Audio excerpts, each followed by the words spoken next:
지금 이제 그 의료 문제는 진짜 해결법이 없을까요? 하고 박창수님이 얘기를 해주셨는데, 전 해결법은 이 해결법이 뭐가 해결법이냐에 따라서 그런 건데, 과거 그러니까 2024년 2월 전으로 돌아갈 수는 없다고 봐요.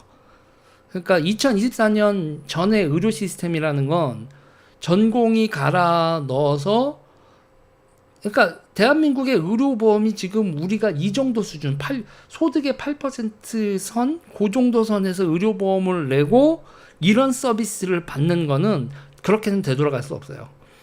그게 요번에 봤잖아요.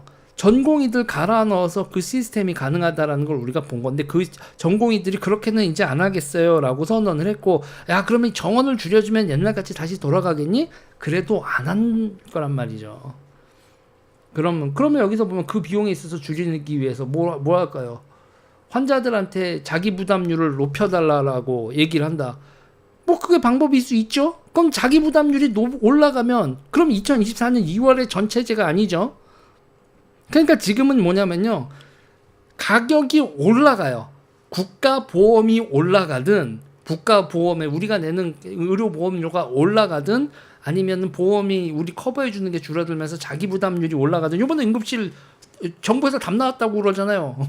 국민들의 성숙한 의식이라고 개소리 하던데, 총리님 이제 좀 작작 좀 하세요. 이런 얘기를 제가 하고 싶은데, 국민들의 성숙한 의식이요? 응급실에 자기 부담률을 확 올렸잖아요. 이제는 야 이거 내가 내야 될 돈이 이렇게까지 올라간 거야? 그렇게 되니까 국민들이 알아서 안 간 거죠. 해결책이라고 하면 해결책입니다. 진짜 죽겠지 않으면 응급실 가면 안 되겠구나 하는 거. 왜요? 가격이 올랐잖아요. 그게 해결책이라. 그래서 진짜 많은 사람들이 몇 명 지금 이게 경증인지 중증인지 우리가 잘 구분을 못 하잖아요. 환자가 그 중증인지 경증인지 잘 구분을 못 하지만, 돈도 그렇고 이거 가서 경증이라고 빠꾸 맞을 것 같은데, 이 정도는 참자. 그렇게 해서 죽는 사람이 생기는 거, 엔드 너무 비싸져서 안 가는 거, 이게 해결 방법이라고 나온 거죠. 그래 해결 방법이라고 칩시다. 이게 해결 방법이라고 치면 2024년 2월에 경증으로도 아무 때나 응급실을 가서 경증으로도 누워서 수액 맞고 뭐하고 멀쩡하게 돌아오는, 저도 장염이 자주 걸리는 인간이라 그래서 제가 그걸 알아요. 장염 걸리고 그러면 죽겠거든요. 그러면은 장염으로 가서 응급실에서 이상하게 장염은 또 밤에 그래. 낮에는 어떻게든 하다가 밤에 자다가 야만 죽겠어. 그리고 응급실 가서 수액 맞으면 진짜 2시간 만에 똑딱똑딱똑딱 이게 닌게 맞으면 이게 왜 금방 안 아파질까, 머리 깨질 것 같고 그러다가 나오거든요. 저 같은 경증, 이게 그게 경증인 거잖아요. 밤에 내가 이걸 참을까 13만 원을 낼까 고민하다가 13만 원 냈고 수액을 맞자, 아침까지 뭘 기다려 하고 밤에 나갔던 환자, 어떻게 보면 나이로 응급실 장염 환자, 이거 이제 다 아침까지 기다려야 되는 거죠. 대가리 깨지면서. 아니면 지금 저는 그렇게 고민을 했겠죠. 이거 39만 원을 내야 되나? 3배가 올랐다고 하니까. 기존에 13만 원 내고 밤에 고통하는 거를 안 참고 갔는데, 이제 이걸 39만 원을 내면은 괜찮아질까라고 하면서 나는 경증 환자인데 39만 원 낼까 말까 고민하는 거. 해결책이라면 해결책이겠죠? 그러나 보세요. 달라졌죠. 2024년 2월 전에는 유죄일은 장염이 걸리면 13만 원 받고 밤 안에 2시간 내로 고통이 사라졌는데, 이제는 40만 원을 내야 고통이 사라지고 응급실을 이용할 수가 있게 된 거죠. 자기 발로 가야 되는 거고, 당연히 응급 삐보비고도 부르지도 못하는 거고요. 변한 겁니다. 해결책이라면 해결책이죠. 해결책이라면 해결책인데 과거로는 돌아가지 않는다. 그러면 여러분, 제 장염 환자 유죄일을 예로 들었지만 이제 대부분의 이런 경우가 생긴 거예요. 중증 환자일 경우에는요. 그럼 중증 환자일 경우에 우리가 있잖아요. 저는 당연히 이 서약서 빨리 만들어야 된다고 봐요. 병원이 정부에서 민사 형사 리스크를 낮춰주는 법을 제대로 못하고 수가를 올려주는 걸 제대로 못한 상황이면, 지금에서 자기 부담률, 중증 자기 부담률은 요번에 응급실에 해법이 있는 거예요. 중증 자기 부담률을 올려야 돼요.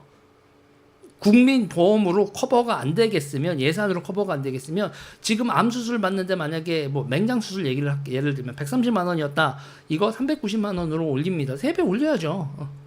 그게 해법이라면 해법일 겁니다. 390만 원으로. 그래도 뭐 일본은 1200만 원인가 그렇다며요. 그러면 그것도 적당한 수가를 올린 다음에 그 다음에 이렇게 나오는 겁니다. 형사 리스크나 하고 민사 리스크를 못하면 사정고지 이렇게 하다가 무슨 합병증이 있을 수 있고 이렇게 사인하십시오라고, 이거에 대해서 환자가 사인을 하면 그러면 형사 그리고 민사는 이렇게 되면 보험으로 합니다 하고 민사보험 만들고 민사는 보험으로 처리를 하고 형사는 고소할 수 없습니다. 사전에 고지했으니까 사인하시죠 하면 수술 받기 전에 우리가 이제 주택담보대출 받을 때처럼 수술 받기 전에 해야 되는 사인이 지금도 많다고 하는데 그거 이제 엄청 두꺼워지겠죠. 그리고 그 두꺼워진 서류를 쓰고 있는 동안도 전부 다 카운트가 될 겁니다. 그거로 시간당 요금으로 간호사가 와서 붙던 뭐 전공의가 와서 붙던 그 서류 작성하는데 옆에 있는 사람까지 그 비용까지 전부 다 계산해서 돈으로 다 계산이 되겠죠. 형사 민사 리스크 그렇게 처리될 거고 수가도 몇 배가 뛸 겁니다. 그래야 왜 그래야 되냐? 안 그러면 서비스가 공급이 안 될 거예요. 그러면 대한민국은 지금 이 얘기를 해야 됩니다. 대한민국 국민들한테도 서비스가 필요하냐? 네, 서비스가 필요합니다. 돈 더 내고 리스크에 대해서 면책을 해라 라는 방향으로 가지 않으면 이 의사새끼들 나쁜 새끼들 내가 수술 잘못되면 이 새끼들 처벌하고 형사 처벌하고 민사도 무슨 보험이야 다 배상 그냥 인생 조져도 내 수술 잘못했으면 조져야지 그러면 의사가 어떻게 된다?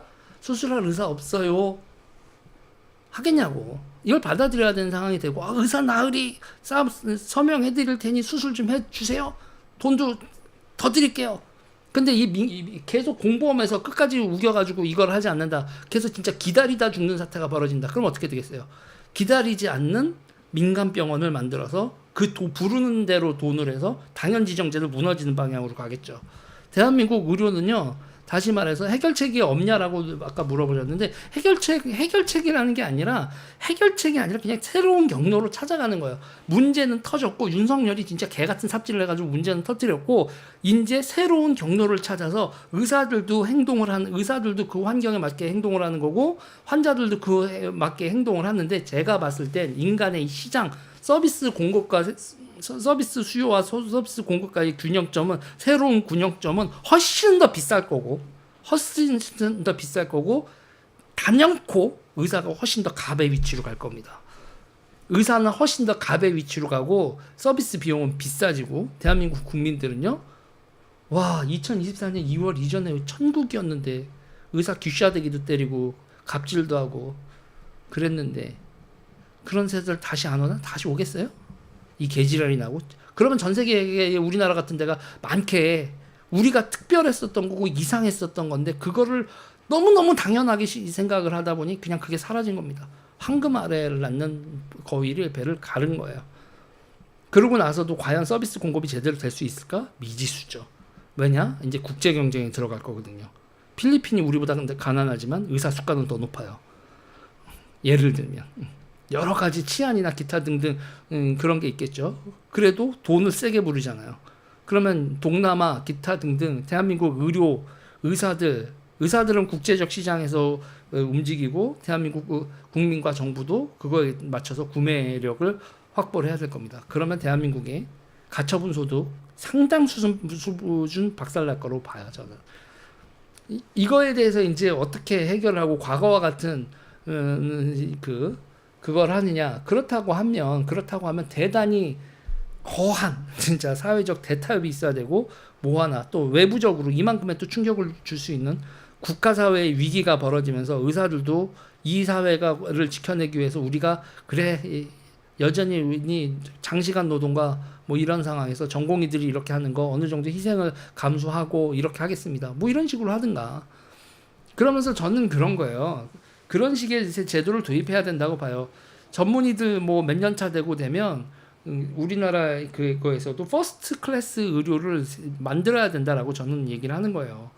그러니까는 누구는 10억짜리 수술을 할 수 있게 의사 선생님 고르고 뭐라고 의사 선생님들도 프리랜서 그러니까 프로야구 FA 시장이 되는 것처럼 전문의 몇 년 차들은 등급을 할 수 있는 그런 인센티브를 줘야 돼요.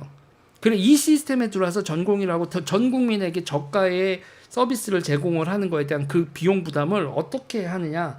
부자한테 강제로 부여하는 방식이 아니라 부자한테 선택. 당신이 이렇게 하면 전공의들 들어오고 수련을 하는 거잖아요. 수련 과정에서 전공의들 들어오고 PA도 들어오고 이렇게 수술하는데 당신은 전부 다 에이스들 의사들 중에서도 에이스들 그리고 다 교수들로만 수술을 하게 해줄 테니 당신은 딴 사람들은 1,000만 원 수술 내는 건 당신 10억을 내세요 라고 하면 부자들은 10억을 내도 하거든요. 그런 식의 퍼스트 클래스 수술을 하고 이런 거 의사들도 그런 수술을 할 수 있게 몇 년 차부터 FA 자격을 주듯이 전문의들한테도 그 전문의 몇 년 차에는 그런 고가의 수술을 할 수 있다라는 전문의한테 어마어마한 인센티브를 주고 그 비용을 부자들한테 부여하되 부자들도 그게 강제된 게 아니라 그래 나는 옵션 부자들한테 이걸로 하실래요? 저렴한 걸로 하실래요? 하면 부자들이 나는 비싼 거 할래요 라고 한 게 부담 비용 부담을 상당히 커버하는 방식으로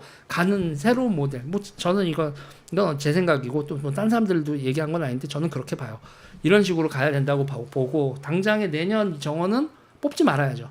의대생을 정원 확대된 걸 뽑지 않고 3,000명을 뽑는다 이게 아니라 올해 이 지경으로 벌써 입실해서 뽑는다고 원서 접수받고 뽑게 된다고는 걸 가정하고 올해는 일단 윤석열이 뽑는다고 하니까 뽑는 거고 그거는 이제 옳고 그르고를 떠나서 일단 뽑는다니까 그건 발생한 일이고 그러면 내년에 2026년에 2026학년도는 어떻게 하느냐 아예 의대생을 뽑지 말아야 돼요. 의대생을 그래서 이게 지금 막히듯이 교통체증 났듯이 꽉 막힌 거잖아요. 지금 휴학한 학생들 내년에 입학할 학생들 지금 정체가 심하게 될 텐데 그러면 2024, 2025학년 학번 이렇게 다 지금 뭉쳐버리는 거니까 2026년 6학년은 2026 심하면 2027년 학번도 반만 뽑아야 돼요. 1,500명만 뽑든지 해서 이 정체돼 있던 걸 쭉 뽑아내고 난 다음에 그 다음에 정상화의 루트를 가고 그 정상화의 비용 면에 있어서 대한민국 국민들을 설득을 해서 차등이 곧 비용 차등 진료를 인정을 해주고 부자를 상대로 영리를 인정을 해줘야 대한민국 국민건강보험이 재정 내에서 기존 수준의 서비스 공급을 할 수 있다는 걸 국민들을 설득을 해내야 되고 국민들도 이거에 대해서 오케이를 하는 게 그나마 제일 싼 방법 그리고 FA 자격을 전문의한테 FA 자격을 주는 방법이 그나마 우리가 참고 있어도 FA 때까지는 참고 전문의하고 전공의하고 전문의 몇 년 차까지 해서 FA 자격이 되면 큰 돈을 뭐 10억 20억을 벌 수 있는 의사가 될 수 있다고 한다면 참을게요라는 새로운 보상책을 만들어야 된다고 생각을 해요. 그게 아니고 이 지경으로 강요하는 방법으로는 절대로 해결책은 나올 수 없다.